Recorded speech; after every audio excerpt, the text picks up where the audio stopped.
Nous sommes en 1687. Et dans le cœur labyrinthique du palais de Topkapı, le silence est une monnaie plus précieuse que l'or.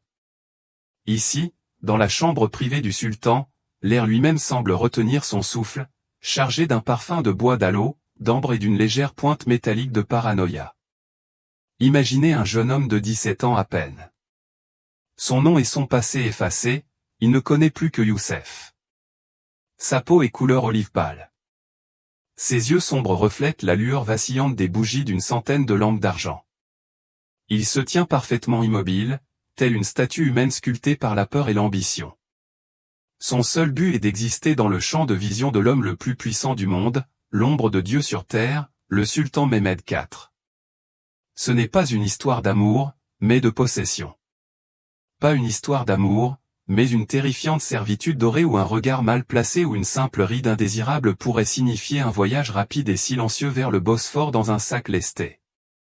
Sa vie et celle d'innombrables garçons comme lui représentent une histoire secrète, un chapitre délibérément arraché au grand récit de l'Empire, l'histoire des esclaves au service du sultan. Et maintenant, arrêtez la vidéo et abonnez-vous à notre chaîne. Pour continuer à produire des vidéos comme celle-ci, nous devons atteindre les 1000 abonnés au plus vite. Merci. Pour comprendre la cage dorée du favori du sultan, il faut d'abord saisir l'immensité de l'empire qu'il a bâti. Un empire qui ne se considérait pas comme une nation, mais comme l'ordre établi du monde. À son apogée, l'État ottoman était un colosse à cheval sur 3 continents. Une mosaïque de peuples, de croyances et de langues, unis par la volonté absolue et inébranlable d'un seul homme, le padishah, le sultan. Il était plus qu'un roi. Il était le sultan de tous les musulmans, l'héritier des Césars romains et, dans les murmures de sa cour, le reflet terrestre de l'autorité divine. Son pouvoir n'était pas seulement politique ou militaire. Il était gravitationnel, attirant tout vers son centre, Istanbul, la ville connue comme la demeure de la félicité. Au sein de cette cité, le palais le plus prestigieux, le Saraglio, était le noyau de tout pouvoir, un vaste complexe de cours, de kiosques et de jardins qui était moins une résidence qu'un univers autonome, un écosystème hermétiquement clos de gouvernance, de rituels et d'intrigues. C'est ici, derrière d'immenses murs et gardés par des légions de soldats, que se déroulait la vie du sultan, perpétuellement secrète. Chaque respiration, chaque repas, chaque mot prononcé relevait de l'État, régi par un protocole complexe et étouffant. Dans ce monde, la personnalité était subsumée par la position, et l'homme lui-même devenait une icône, un symbole vivant de la permanence et du pouvoir de l'État. Et au cœur de ce symbole se trouvait un principe fondamental, le sultan. Il possédait toutes et tous ceux qui se trouvaient sur son territoire. Sa propriété n'était pas une question de loi, mais de droit divin. Ses vasaires, ses généraux, ses serviteurs et ses compagnons étaient tous, en dernière analyse, des extensions de son être, leur vie et leur corps soumis à ses moindres caprices. C'est dans ce creuset de possession absolue que l'institution de la concubine masculine ne constituait pas une anomalie, mais une expression logique, quoique terrifiante, du pouvoir ultime. Les désirs du sultan n'étaient pas de simples appétits personnels. C'étaient les désirs de l'empire lui-même, et celui-ci les exauçait, quel qu'en soit le prix humain. Lorsque l'esprit occidental évoque la cour ottomane, il dérive presque invariablement vers le monde exotique et interdit du haram, lieu d'eau délices corné de joyaux, de voiles de soie et d'intrigues féminines. Cette vision, nourrie par des siècles de fantasmes orientalistes, n'est pas totalement fausse, mais elle est dangereusement incomplète, car elle ignore l'équivalent masculin des harems, une institution tout aussi vitale, tout aussi opulente et, à bien des égards, bien plus influente. Il s'agissait de l'Andrin, l'école du palais, un monde parallèle à l'érome féminin, caché dans les murs du même palais, mais régi par ses propres règles et horreurs. Si l'herbe était destinée à engendrer des héritiers et à satisfaire les besoins charnels et domestiques du sultan par le biais d'eux. Belle femme, l'Andrin était destiné à former la classe dirigeante de l'Empire et à satisfaire ses besoins intellectuels, artistiques et intimes grâce à des garçons exceptionnellement doués et beaux. Ces jeunes gens, appelés isolars ou garçons de l'intérieur, n'étaient pas de simples serviteurs. Ils constituaient la matière première à partir de laquelle seraient forgés les futurs grands vizirs, gouverneurs et généraux de l'État ottoman. L'école était une merveille d'ingénierie humaine. Une usine à produire un nouveau type d'homme, dont la loyauté n'était ni envers sa famille, ni envers sa tribu, ni envers sa patrie. Car toutes ces qualités lui avaient été systématiquement retirées, mais envers la seule personne du sultan. C'était à la fois une université de haut niveau et un foyer propice à la culture du dévouement personnel. Un lieu où les frontières entre éducation, servitude et intimité s'estompaient jusqu'à devenir inexistantes. Les garçons d'Andrin apprenaient à devenir poètes et guerriers, musiciens et mathématiciens, assassins et administrateurs. Ils étaient polis comme des pierres précieuses, leur esprit aiguisé, leur corps perfectionné, tout cela dans le seul but de servir et de satisfaire leur maître absolu. Cette double nature de Landron est la clé pour comprendre le phénomène du favori masculin. Il était à la fois un homme d'État potentiel et un amant potentiel. Symbole de l'avenir de l'Empire et réceptacle des désirs les plus intimes du sultan. Le chemin vers le pouvoir ne passait pas seulement par le champ de bataille ou la salle du conseil. Il empruntait les couloirs silencieux et parfumés des appartements privés du sultan, un chemin réservé aux plus beaux, aux plus intelligents et aux plus obéissants de ces garçons du palais. La question de l'origine de ces spécimens parfaits de virilité nous conduit dans l'un des couloirs les plus sombres de l'État ottoman, jusqu'à l'institution connue sous le nom de Devescherm. Il s'agissait du tristement célèbre impôt sur le sang, ou prélèvement sur les enfants, un système par lequel l'Empire tirait sa future élite des populations paysannes chrétiennes de ses territoires balkaniques. Régulièrement, les fonctionnaires impériaux effectuaient des contrôles dans les villages de Grèce, de Serbie, de Bulgarie et d'Albanie, inspectant les fils de familles chrétiennes. Les garçons les plus beaux, les plus forts et les plus intelligents, généralement âgés de 8 à 18 ans, étaient arrachés de force à leurs parents. Il s'agissait d'une cruauté calculée, d'une rupture programmée visant à créer une classe d'administrateurs et de soldats sans aucun lien avec quiconque, hormis le sultan. Le traumatisme de cet instant est indescriptible. Ce fut une sorte de mort. Un garçon était arraché à son foyer, sa famille pleurant au bord de la route, et on ne le revoyait plus jamais.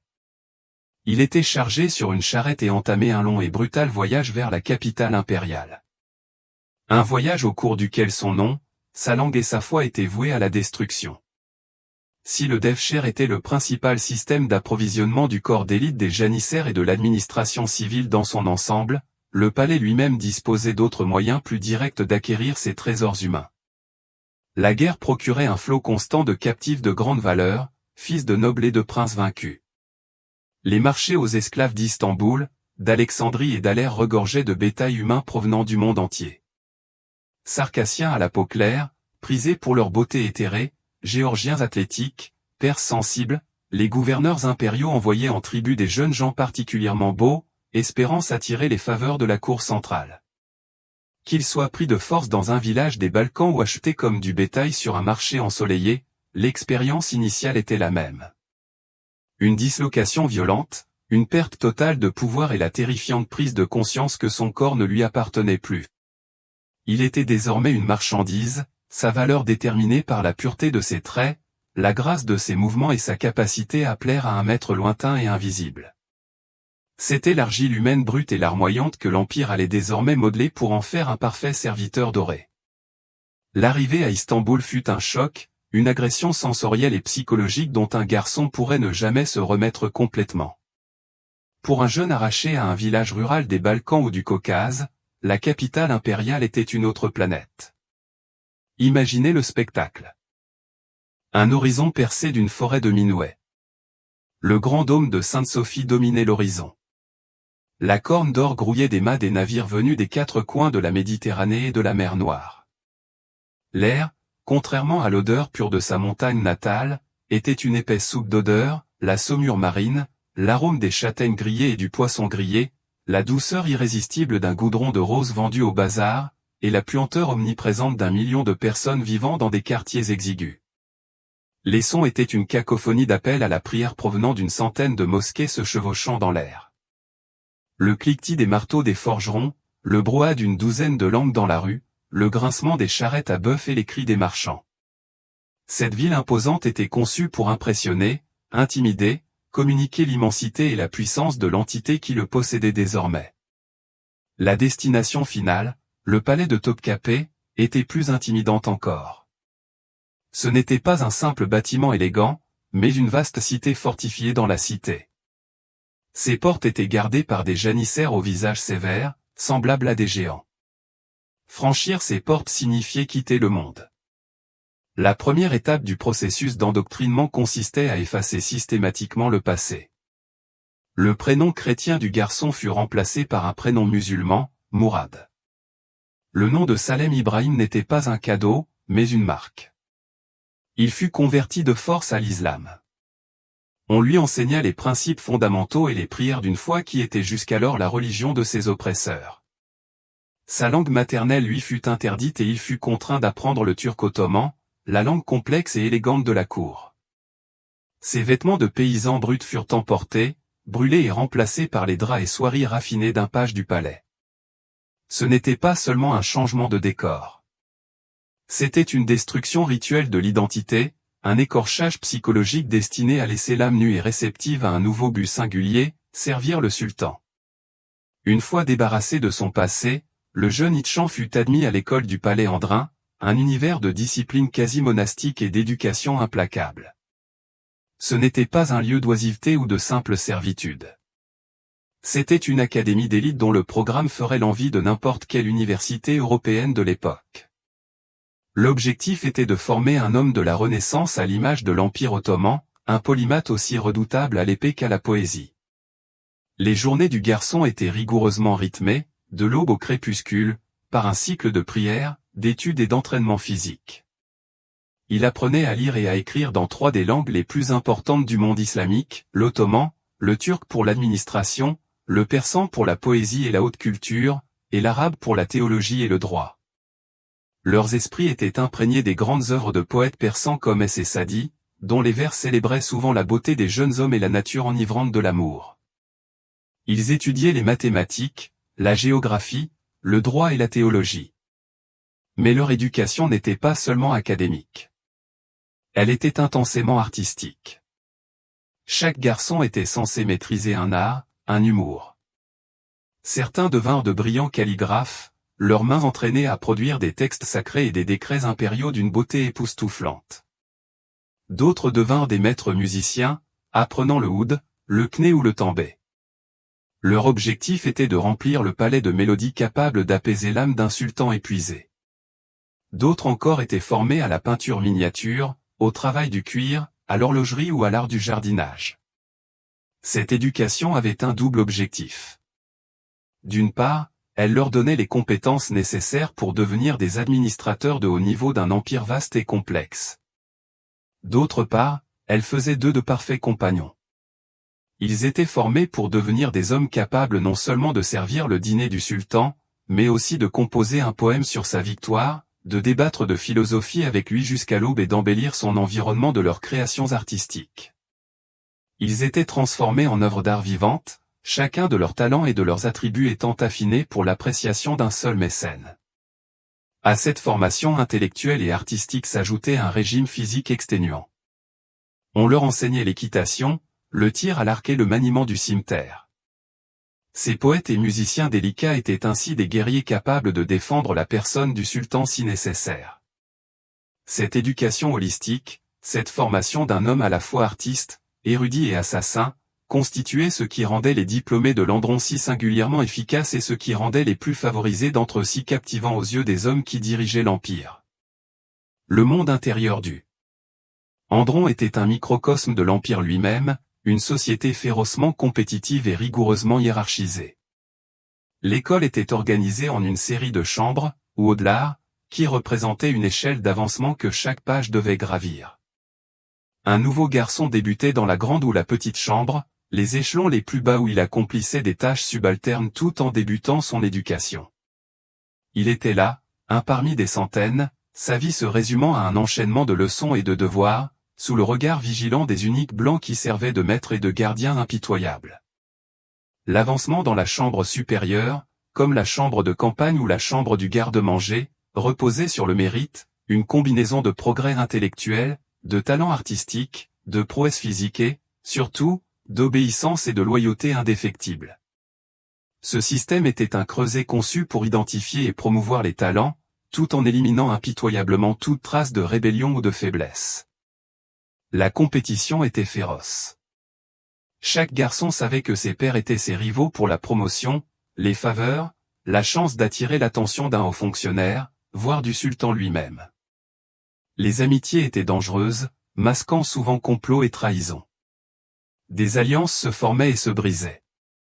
Un mot inconsidéré, un moment d'irrespect perçu, un échec, une leçon pouvait valoir à un garçon une punition sévère, voire pire, un blocage définitif de sa carrière. Le système tout entier était imprégné d'une culture de surveillance. Les Unix blancs étaient une présence constante, leurs yeux et leurs oreilles partout. Mais les garçons étaient également encouragés à se dénoncer les uns les autres, une pratique qui semait une méfiance perpétuelle et renforçait l'idée que la loyauté devait être dirigée verticalement vers ses supérieurs, jamais horizontalement vers ses pairs. Cet environnement paranoïaque intense constituait une véritable cocotte-minute psychologique destinée à briser la volonté d'un garçon et à la remodeler à l'image de l'État. Il forgeait un lien indéfectible avec le système qu'il avait créé. Mais cela engendrait aussi une profonde insécurité et une soif de validation ultime, la faveur personnelle du sultan. Être choisi parmi cette masse de jeunes en lutte et en compétition, c'était remporter la récompense ultime. Cela signifiait échapper à l'anonymat brutal des chambres basses et pénétrer dans le sanctuaire sacré du pouvoir, un monde de luxe inimaginable et de danger encore plus inimaginable. Pour comprendre comment un sultan pouvait considérer ces garçons comme des objets de désir, il est essentiel de sortir des limites étroites des conceptions occidentales modernes de la sexualité et d'entrer dans le monde esthétique et philosophique de la haute culture ottomane, dans les cercles sophistiqués de la cour impériale et dans le monde plus large de la poésie persane et turque qui a influencé sa vision du monde. L'amour entre un homme d'âge mûr et un beau jeune homme n'était pas perçu comme une perversion ou un péché, contrairement à ce qu'il aurait été dans l'Europe chrétienne. Au contraire, il était souvent idéalisé, célébré envers comme une forme d'amour plus pure et plus sublime que celle qui pouvait exister entre un homme et une femme. Ce concept, profondément ancré dans les traditions du mysticisme soufi et de la littérature persane, considérait le jeune homme imberbe, le shahid ou témoin, comme un reflet terrestre de la beauté divine. Contempler son visage parfait et sans tache, c'était entrevoir la perfection de Dieu. L'amour qu'il inspirait était perçu comme une expérience esthétique spirituelle, une forme de dévotion capable d'élever l'âme. Il ne s'agissait pas d'identité sexuelle au sens moderne du terme.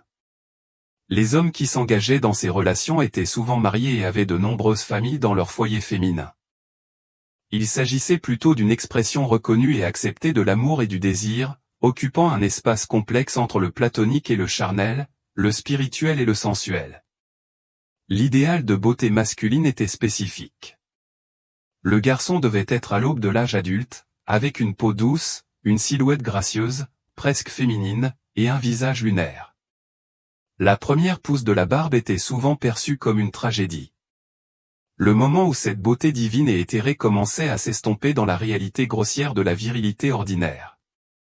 Cette esthétique était omniprésente. De la poésie de la cour aux miniatures illustrant la vie de palais, tout cela a créé une culture où l'admiration pour un beau garçon n'était pas une honte cachée, mais une marque de goût raffiné et de sensibilité. Une quête digne d'un sultan ou d'un grand vazir. Ce contexte culturel a fourni la justification et la perte romantique de ce qui était au cœur d'une relation profondément inégalitaire, l'exploitation sexuelle d'un esclave par son maître. Le langage de la poésie et de l'amour divin masquait la sombre réalité de la coercition et créait un monde où l'objet du désir pouvait être à la fois vénéré comme une icône de beauté et contrôlé comme un bien. Tandis que les propriétaires d'Aïcho de Landrin étaient préparés au pouvoir et à l'intimité dans l'enceinte cloîtrée du palais, une version plus publique et ouvertement sensuelle de cette dynamique se jouait sur les scènes et dans les tavernes d'Istanbul. Il s'agissait des kuchars, ces jeunes danseurs qui occupaient une niche sociale différente, mais apparentée. Contrairement aux pages d'Andron, esclaves destinés à l'élite, les kuchiclés étaient généralement des non-musulmans, des Grecs, des Arméniens, des Juifs ou des Roms, artistes professionnels. Dès leur plus jeune âge, ces garçons d'une beauté exceptionnelle étaient formés à une forme de danse spécifique, fascinante et profondément ambiguë. Ils laissaient pousser leurs cheveux, les coiffaient en boucles en cascade, et portaient des costumes élaborés, souvent féminins, des vestes de velours richement brodées, des pantalons amples et des ceintures cliquetantes de pièces d'or et d'argent. Leurs visages étaient souvent maquillés et leurs yeux cernés de charbon. La danse elle-même était un mélange hypnotique de mouvements lents et sinueux, de pirouettes percussives rapides et de claquements de doigts complexes, le tout exécuté au rythme entraînant des tambours, des sitars et des lutes. L'effet était délibérément androgyne et intensément érotique. Le coach était une créature d'une ambiguïté envoûtante, brouillant les frontières entre masculin et féminin, enfant et adulte, innocence et séduction. Il se produisait lors de fêtes publiques, de mariages et, surtout, lors des festins privés des riches et puissants. Un riche pacha ou un marchand engageait une troupe de coquelières pour une soirée de divertissement, où, alimentée par le vin et la musique, l'atmosphère pouvait s'enflammer de désirs enivrants. Les mécènes couvraient les meilleurs danseurs de pièces et de cadeaux, et les rivalités pour un carrosse particulièrement beau pouvaient dégénérer, et dégénéraient souvent, en violence. Ces danseurs étaient en quelque sorte des célébrités. Leur beauté et leur talent étaient célébrés, mais ils étaient aussi profondément vulnérables. Ils vendaient non seulement un spectacle, mais aussi un fantasme, et ils étaient souvent à la merci des exigences de leurs puissants mécènes. Bien que distincts des pages d'Andron, les Cochelets s'inscrivaient dans le même tissu culturel qui érotisait la beauté masculine juvénile. Ils étaient le visage public d'un désir qui trouvait son expression ultime et secrète dans les appartements privés du sultan. L'existence du carrosse normalisait publiquement l'esthétique du garçon désirable, créant un langage visuel et culturel compréhensible par tous dans la société ottomane, du vendeur ambulant au sultan lui-même. Pour un achant travaillant dans l'anonymat compétitif de Landrin, l'instant ultime de la transformation était l'instant où son existence était reconnue par le sultan. C'était le regard, un regard du Pacha qui détenait le pouvoir de création et de destruction. Cela pouvait arriver n'importe où, lors d'une lecture des pages lors d'une cérémonie à la cour, ou même par hasard, alors que le sultan se promenait dans les jardins du palais. Qu'un garçon soit distingué, que le sultan lui demande son nom ou loue ses talents en musique ou en calligraphie était un honneur terrifiant. C'était l'aboutissement de toute sa formation, l'accomplissement du but du système. Mais c'était aussi le moment où il s'engageait sur une corde raide tendue au-dessus d'un canyon de feu. Être remarqué signifiait s'exposer et attirer non seulement les faveurs du sultan, mais aussi la jalousie ardente de tous les autres pages de l'école et, bien sûr, de tous les personnages influents du palais. Être choisi pour le service privé du sultan dans le sanctuaire le plus secret, la chambre privée ou Acha Soda, était un rituel d'élévation. Le garçon était formellement séparé de ses pairs dans Landron. On lui offrirait une nouvelle garde-robe de soie d'une finesse incroyable. Des domestiques subalternes s'occuperaient de tous ses besoins. Il serait installé dans les luxueux appartements de la chambre privée, une suite de pièces entourant celle du sultan. C'était le point de non-retour. Il n'était plus seulement un étudiant ou un serviteur. Il était devenu un compagnon, un confident, un favori. Son titre officiel était peut-être celui de porte-épée ou de gardien du linge royal, mais sa véritable fonction était la proximité. Il faisait désormais partie des rares personnes autorisées à partager l'espace privé du sultan, à voir l'homme derrière le masque impérial. Cette transition fut marquée par un mélange d'euphorie et d'effroi. Le luxe était enivrant, le sentiment d'importance écrasant, mais la pression était immense. Chaque mot, chaque geste était désormais chargé de sens. Scruté non seulement par le sultan, mais aussi par les vasaires, les eunuques et les femmes de l'Herm, qui tous voyaient ce nouveau favori comme une menace potentielle pour leur propre influence. Le garçon avait gagné à la loterie, mais le prix était une vie de performance constante et étouffante, où un seul faux pas pouvait entraîner une chute irrémédiable. La vie dans la chambre secrète était une descente dans un monde d'intimité profonde et de danger absolu. C'était l'épicentre de l'Empire, la pièce silencieuse d'où découlaient toutes les décisions. Ici, le page favori, le Mauve bien-aimé, vivait une vie paradoxale, faite d'immenses privilèges et d'une soumission totale. Ses devoirs consistaient en une série de services intimes. Il était l'un des rares à être autorisé à habiller le sultan le matin et à le déshabiller le soir.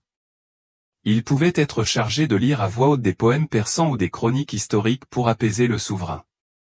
Il accompagnait le sultan au hammam, les somptueux bains du palais, un lieu de vapeur, de marbre et de vulnérabilité. Il lui servait ses repas, une fonction de confiance inestimable à une époque où le poison était une crainte constante. Il était une ombre, une présence constante dans la vie du sultan, témoin de ses moments de colère, de mélancolie, de ses instants d'humanité sans défense. Cette proximité étouffante avec le pouvoir absolu était à la fois la source de son influence et de sa terreur. Il connaissait les humeurs du sultan, ses secrets, ses faiblesses. Il devint le dépositaire vivant des informations les plus sensibles de l'État, un secret qu'il allait devoir garder secret. La nature de la relation physique qui accompagnait souvent cette intimité doit être comprise dans sa dure réalité. Ce n'était pas une relation d'égal à égal. C'était une relation entre un maître et son esclave, un homme détenant le pouvoir de vie et de mort et un jeune homme dont le corps ne lui appartenait pas, qu'il ne pouvait ni donner ni retenir. Bien qu'il soit possible qu'une affection sincère, voire une forme d'amour, puisse se développer dans cette dynamique, cet amour était perpétuellement éclipsé par l'ombre du cordon de soie du bourreau. Le bilan psychologique de cette page était immense. Il devait être à la fois un amant, un confident, un serviteur et un ivrogne, naviguant constamment dans les sables mouvants du tempérament du sultan. Il vivait dans un état d'hypervigilance. Sa survie dépendait de sa capacité à anticiper les désirs de son maître et à refléter l'image de lui-même que le sultan souhaitait voir.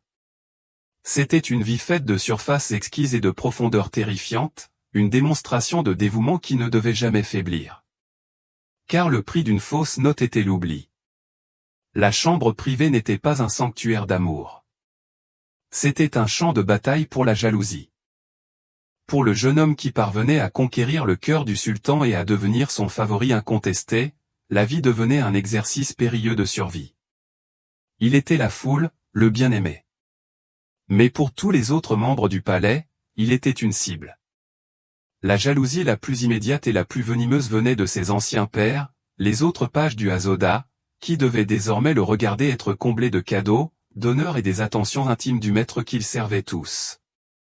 Il guettait le moindre signe de faiblesse, la moindre erreur, la moindre trace d'arrogance susceptible d'empoisonner l'esprit du sultan contre lui. Une rumeur murmurait à l'oreille droite, un accident soigneusement orchestré. Une calomnie proférée sous un masque d'inquiétude. Telles étaient les armes du courtisan, constamment braqué sur le favori. La menace émanait également du puissant hérome féminin. La mère du sultan, le sultan, la principale consort, le Hasuki et les mères de ses autres enfants voyaient le favori masculin comme un rival pour l'affection, le temps et, surtout, l'influence du sultan. Ils les détournaient de leurs propres ambitions et de celles qu'ils nourrissaient pour leurs fils. Ils disposaient de leur propre réseau d'espions et d'alliés, et ils n'hésiteraient pas à les utiliser pour provoquer la chute d'un garçon qui, selon eux, usurpait leur place légitime auprès du sultan. Même les hommes les plus puissants de l'État, le grand vazir et ses ministres, considéraient le favori avec un mélange de crainte et de mépris. Ce garçon, qui n'occupait aucune fonction officielle, pouvait avoir plus d'influence que sur les décisions du sultan. Ses confidences sur l'oreiller pouvaient anéantir des mois de politique prudente. Il tentait alternativement de le corrompre, de l'utiliser comme intermédiaire avec le sultan ou de comploter contre lui, le considérant comme un obstacle à leur propre pouvoir. Le favori était donc un homme pris dans un réseau d'intrigues. Isolé par son succès même, il ne pouvait faire confiance à personne. Chaque cadeau pouvait cacher une menace, chaque sourire un poignard. Sa seule protection était l'affection constante et notoirement inconstante du sultan. Il devait être constamment charmant, constamment obéissant, constamment parfait, car il savait qu'à l'instant où le regard du sultan se détournerait, à l'instant où son charme s'estomperait, la meute de loups qui l'entourait n'hésiterait pas à le dépecer. Malgré le danger mortel, les récompenses d'un mandat de favori du sultan couronné de succès pouvaient être astronomiques. Pendant une brève période de gloire, ce jeune homme, né paysan ou esclave, pouvait devenir l'un des personnages les plus puissants du plus grand empire du monde. Son pouvoir n'était pas officiel, mais il était réel. Il était le gardien absolu. Les ambassadeurs de Venise, de France et de l'Empire des Habsbourg apprirent bientôt que le moyen le plus rapide, et parfois le seul, d'atteindre l'oreille du sultan était par l'intermédiaire de son page bien-aimé.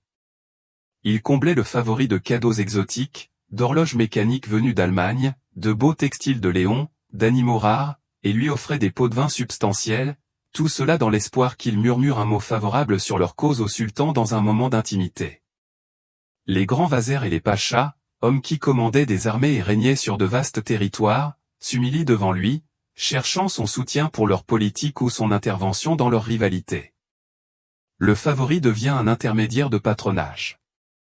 Un mot de sa part peut assurer un poste de gouverneur lucratif à un allié ou entraîner la ruine d'un ennemi. Derrière les rideaux de soie de la chambre du sultan, il pouvait influencer les nominations, influencer les décisions judiciaires et façonner la politique impériale. Cette influence était enivrante. Elle transformait le page, simple objet de désir, en un acteur politique majeur. Un pion devenu, par sa proximité avec le roi, une reine capable de se déplacer dans toutes les directions et de frapper avec une force meurtrière. Bien sûr, ce pouvoir était entièrement dérivé, reflet de celui du sultan. Il pouvait être éteint aussi vite qu'il avait été accordé. L'exercice du pouvoir par les favoris était donc une affaire frénétique et souvent désespérée. Il devait accumuler autant de richesses et s'assurer autant d'alliés que possible durant son bref séjour au soleil, sachant que l'hiver politique n'était qu'à un caprice royal près. Cela créa un cycle de corruption et de paranoïa.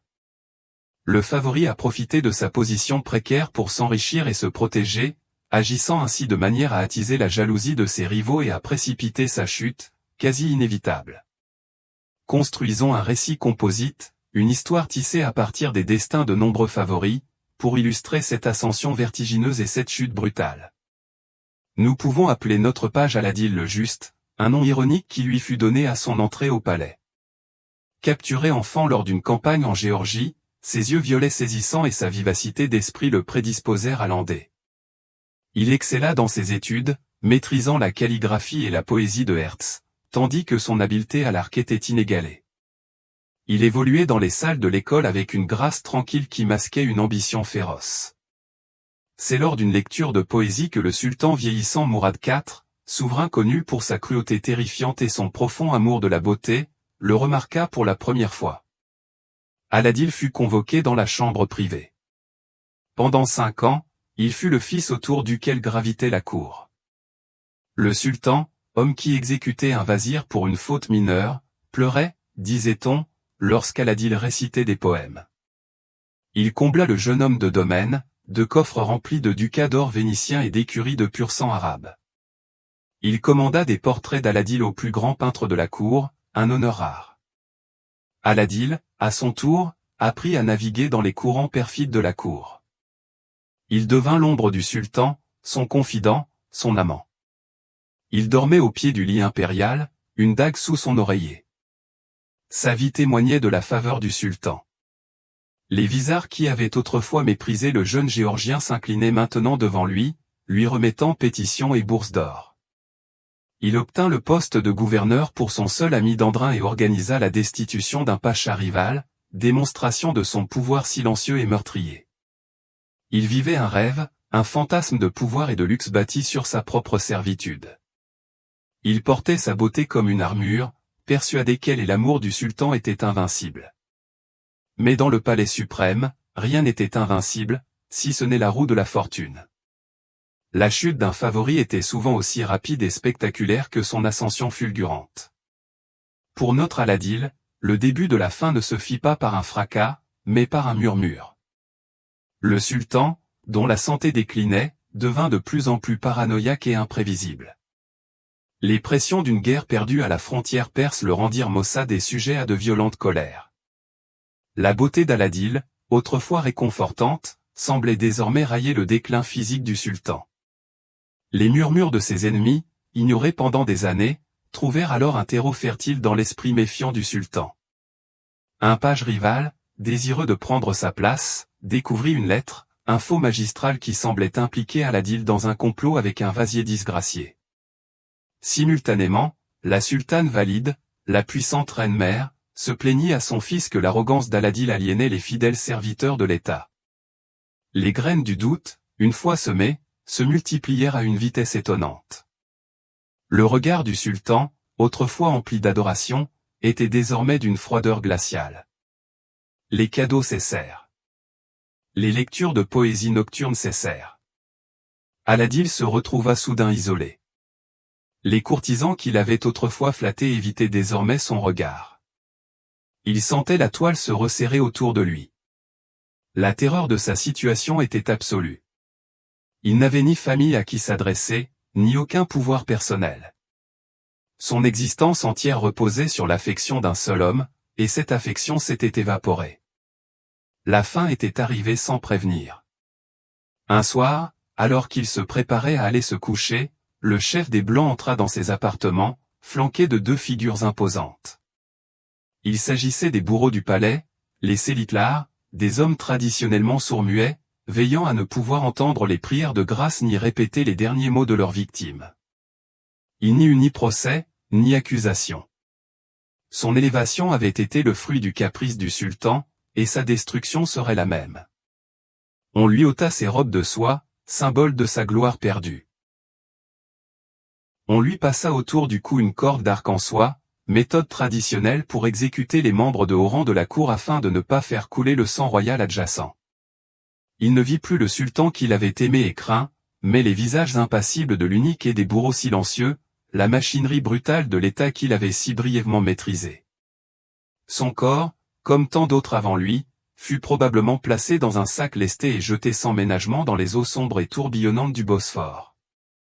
Sa brillante carrière fut effacée comme si elle n'avait jamais existé.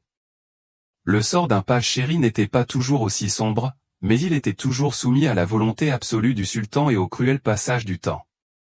Le principal ennemi du favori n'était pas seulement un rival ou un vasier, mais sa propre biologie. L'esthétique qui valorisait la jeunesse imberbe était impitoyable. La première trace de barbe sur la lèvre supérieure, le durcissement de la mâchoire, le léger durcissement de la peau. Ce n'étaient pas des signes de maturité, mais les symptômes d'une maladie mortelle pour sa carrière. Dès qu'un garçon devenait un homme, sa valeur particulière aux yeux du sultan disparaissait souvent. L'Empire, cependant, était une entité pragmatique. Un individu talentueux et loyal, même dont l'utilité première avait disparu, restait un atout. Pour les favoris qui parvenaient à déjouer les intrigues de la cour et à éviter une mort prématurée, une forme de graduation était possible. À l'âge de 25 ans, ils étaient souvent mis à la retraite et occupaient un poste lucratif et puissant hors du palais. C'était un véritable parachute doré, un moyen de les éloigner de l'intimité du sultan tout en bénéficiant de leur éducation et de leur expérience considérable. Un ancien favori pouvait être nommé gouverneur d'une riche province d'Égypte ou de Syrie, ou se voir confier le commandement d'une division de l'armée. Il serait marié à une princesse de la maison impériale ou à la fille d'un puissant pacha, ce qui l'intégrait formellement à l'élite dirigeante et traçait un tournant décisif par rapport à son rôle antérieur. Il était désormais un homme d'État, un mari, un pilier de l'establishment. Sa vie passée dans la chambre privée devint un secret non avoué, un chapitre de sa biographie que tout le monde connaissait mais que personne ne mentionnait. Pour les moins fortunés ou les moins talentueux, la fin était l'obscurité. Ils pouvaient se voir confier un poste administratif subalterne dans une ville de province, ou simplement une pension leur permettant de vivre confortablement, sans influence, hantés à jamais par le souvenir du pouvoir qu'ils détenaient autrefois.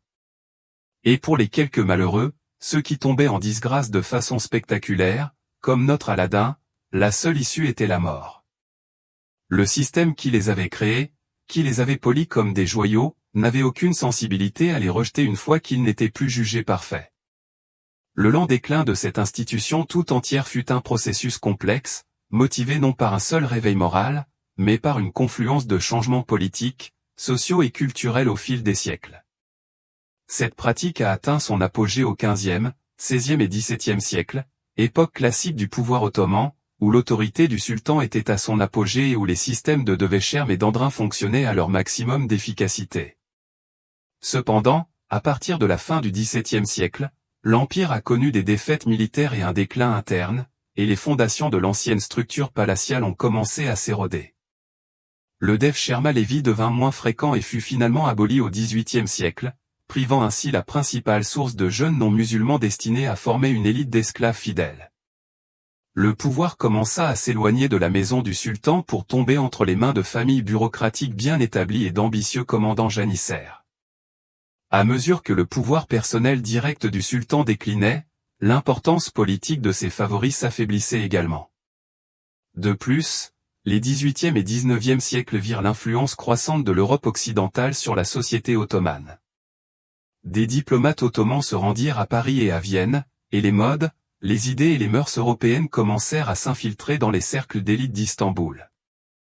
Ce processus d'occidentalisation s'accompagna de normes morales européennes, profondément critiques envers ce qu'ils considéraient comme la décadence et le vice ottoman. Le secret de Polichinelle concernant les amants masculins du sultan devint une source d'embarras international, symbole d'une dépravation orientale dont les réformateurs modernisateurs de la période Tanzimat, au XIXe siècle, s'empressèrent de se débarrasser. L'ancienne vie de palais de Topkapi fut progressivement abandonnée au profit de nouveaux palais de style européen, comme Dolmabahçe sur les rives du Bosphore. L'école Andran fut finalement fermée, remplacée par des écoles militaires et civiles modernes, calquées sur celles de France et d'Allemagne. L'écosystème social et politique tout entier, qui avait créé et soutenu le rôle du favori masculin, l'élite esclavagiste, la vie de palais cloîtré et l'esthétique de l'amour pédophile, fut démantelé morceau par morceau, non par compassion pour ses victimes, mais comme une victime inévitable de la lutte désespérée de l'Empire pour sa survie dans un monde. Un monde en mutation. La conséquence la plus profonde et la plus durable du déclin de cette institution fut peut-être son effacement quasi total de la mémoire officielle. L'histoire, comme on le dit souvent, est écrite par les vainqueurs, mais elle est aussi corrigée par les embarrassés. Pour les réformateurs ottomans ultérieurs, et plus particulièrement pour les fondateurs de la République turque moderne au XXe siècle, l'histoire des favoris masculins à la cour impériale était une réalité profondément dérangeante. Elle entrait en conflit violent avec la nouvelle identité nationale qu'ils cherchaient à construire. Une identité fondée sur un maréchal héroïque et une vision pieuse du passé ottoman. L'image du grand conquérant sultan Mehmed II ou du législateur Suléon le Magnifique entretenant des relations avec de jeunes pages masculins ne correspondait pas à ce récit aseptisé. Par conséquent, cet aspect de leur vie et de la culture de la cour fut systématiquement minimisé, censuré, voire carrément nié par les historiens nationalistes. La riche tradition de la poésie homoérotique fut réinterprétée comme purement mystique et allégorique, dépouillée de ses significations terrestres. Landrin ne restait dans les mémoires que comme une brillante école administrative, son rôle de vivier de compagnons intimes potentiels étant commodément oublié. Les garçons eux-mêmes, les milliers de Yusuf et d'Aladil qui vécurent et moururent dans l'enceinte du palais, furent rendus invisibles. Leurs histoires furent réduites à des notes de bas de page ou rejetées comme les fantasmes salaces d'observateurs européens hostiles. Ce fut une seconde mort, plus définitive. Le cordon du bourreau a mis fin à la vie d'un garçon, mais la plume de l'historien a effacé son existence même. Cet acte de purification historique rappelle avec force comment les sociétés soignent leur propre passé, préservant les aspects qui affirment l'image qu'elles souhaitent d'elles-mêmes et enterrant ceux qui la remettent en question. La vie secrète des concubins du sultan devint un fantôme dans le grand récit de l'Empire, une présence spectrale hantant les marges de l'histoire, témoignant du fait que le meilleur moyen de contrôler le présent est de contrôler l'histoire du passé. Il nous reste alors une histoire au paradoxe profond et troublant. C'est l'histoire d'une cage dorée dont les barreaux étaient en or et la nourriture, de l'ambroisie. Mais c'était une cage néanmoins. C'est l'histoire de garçons simultanément éduqués pour devenir des génies et traités comme des biens. Leurs esprits étaient imprégnés des plus hautes formes d'art et de littérature, tandis que leur corps était soumis aux formes les plus rudimentaires d'exploitation. Esclaves capables de diriger un empire, des œuvres d'art vivantes dont la vie était jetable. Leur histoire nous confronte à la nature brutale du pouvoir absolu, à sa capacité à déformer les relations humaines et à transformer les individus en de magnifiques objets tragiques. Elle révèle la manière dont les sociétés peuvent créer des justifications culturelles et artistiques élaborées, le langage de l'amour sublime et de la beauté divine, pour masquer des systèmes de cruauté et de coercition profonde. Il ne s'agit pas seulement d'un PAN oublié de l'histoire ottomane. C'est un drame intemporel et universel sur l'intersection du pouvoir, du désir et de la vulnérabilité. L'histoire des Ikolans nous rappelle brutalement qu'à travers l'histoire, les corps des jeunes et des beaux ont souvent été la monnaie d'échange des puissants, une ressource à exploiter, polir, utiliser et jeter. En parcourant les cours désormais silencieuses du palais des Capis, un musée apaisé par le passage des siècles, on oublie facilement que ces murs ont autrefois été le théâtre de drames humains aussi intenses.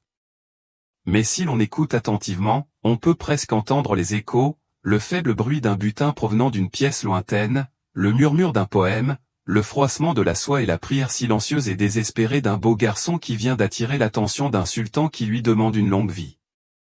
S'il sait, il ne l'obtiendra certainement pas.